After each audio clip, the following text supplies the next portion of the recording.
নমস্কার বন্ধুরা, আমার চ্যানেলে আপনাদের স্বাগত জানাই। আজ আপনাদের সাথে শেয়ার করব বিহারি স্টাইল চিকেনের একটি সুন্দর রেসিপি। এই রেসিপিটা যে একবার খাবে সে কিন্তু এটা বারবার রান্না করবে। তো অবশ্যই আপনারা স্কিপ না করে পুরো রেসিপিটা দেখে নেবেন। আশা করছি আপনাদের এই ভিডিওটি অনেক বেশি ভালো লাগবে। তো চলুন কথা না বাড়িয়ে রান্নাটা শুরু করি।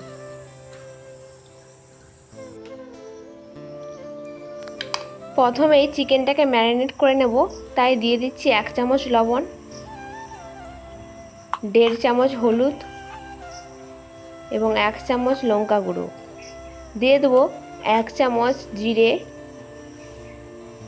1 চামচ ধনে ও 1 চামচ পানমৌরি গুঁড়ো।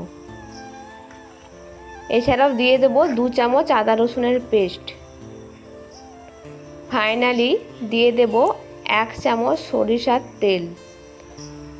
এবার সবটা ভালোভাবে ম্যারিনেট করে নেব।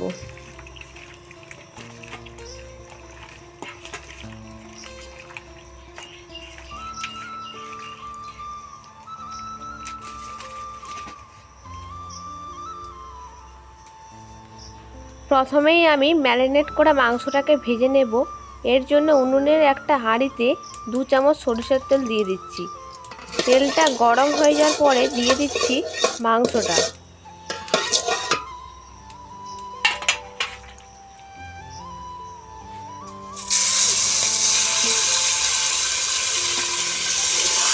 এখন ভালো করে নাড়াচাড়া করে মাংসটাকে লাল লাল করে ভেজে নেব।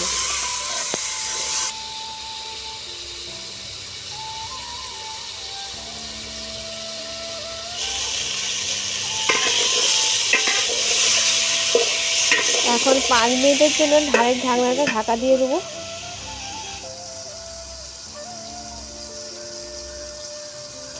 ঘুরে আসছে 5 মিনিট পর।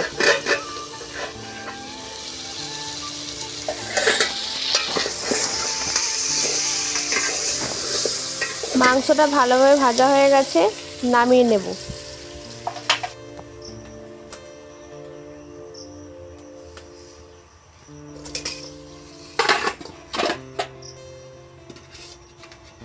এখন উনুনের একটা কড়াইতে 1 চামচ সরিষার তেল দেব। তেলটা গরম হয়ে যাওয়ার পরে দিয়ে দিচ্ছি আলুর টুকরোগুলো। এখানে আমি 3টে মাঝারি সাইজের আলুকে কেটে নিয়েছি।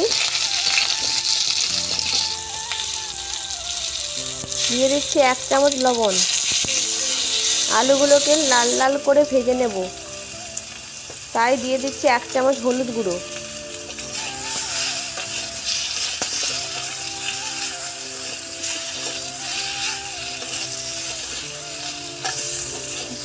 দেখুন আলুগুলো ভাজা হয়ে গেছে, এবার নামিয়ে নেব। এখন মাংস ভাজার হাঁড়িতে আবারও দিয়ে দিচ্ছি 2 চামচ সরিষার তেল।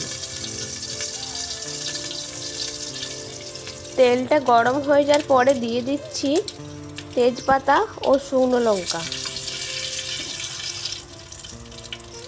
দিয়ে দিচ্ছি 1.5 কাপ কুচনো পেঁয়াজ। পেঁয়াজটা যাতে খুব তাড়াতাড়ি সফট হয়ে যায় তাই দিয়ে দিচ্ছি 1 চামচ লবণ। এখন দিয়ে দিচ্ছি 1 চামচ আদা রসুনের পেস্ট। লঙ্কা হলুদ গুঁড়োকে একটা পাত্রে সামান্য জল দিয়ে দিচ্ছি। এর ফলে মশলাটা হাঁড়িতে লেগে যাবে না। সবটা ভালোভাবে মিশিয়ে নেওয়ার পরে এর মধ্যে দিয়ে দিচ্ছি মাংস ও আলু ভাজাটা। আর দিয়ে দিচ্ছি একটা বড় সাইজের টমেটো কুচি।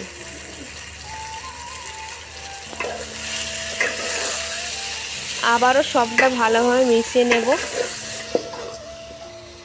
একটা মাঝারি সাইজের পেঁয়াজ দিয়ে দিচ্ছি। এটা অপশনাল, পেঁয়াজটা নাও দিতে পারেন। আবারও 2 মিনিটের জন্য ঢাকা দিয়ে দেব।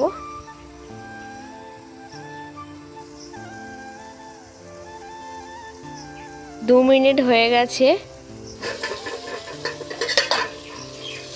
দেখুন কত সুন্দর কালার বেরিয়েছে। এখন দিয়ে দিচ্ছি অল্প শাহি গরম মশলা গুঁড়ো। আমি এখানে সানরাইজের গরম মশলা ব্যবহার করেছি, আপনারা চাইলে যে কোনো ব্র্যান্ডের গরম মশলা ব্যবহার করতে পারেন বা বাড়িতে তৈরি করতে পারেন। মাংসটা ভালোভাবে কষানো হয়ে গেছে। এখন মাংসের মধ্যে আমি 3 কাপ জল দিয়ে দেবো।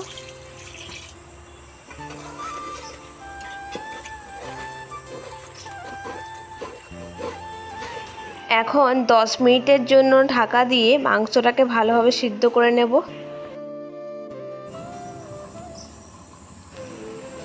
10 মিনিট হয়ে গেছে, আশা করছি আমাদের মাংসটা ভালোভাবে সিদ্ধ হয়ে গেছে। এখন উপর থেকে ধনেপাতা কুচি ছড়িয়ে নামিয়ে নেব।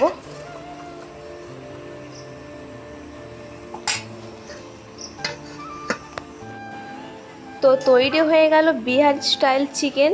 এটা আপনারা গরম গরম ভাত বা রুটি সব খাবারের সাথে খেতে পারবেন। আশা রাখি খুব সহজেই এক চান্সে তৈরি হয়ে যাবে। যদি আমার এই রেসিপিটি আপনাদের ভালো লেগে থাকে তবে লাইক, শেয়ার ও কমেন্ট করে পাশে থাকবেন।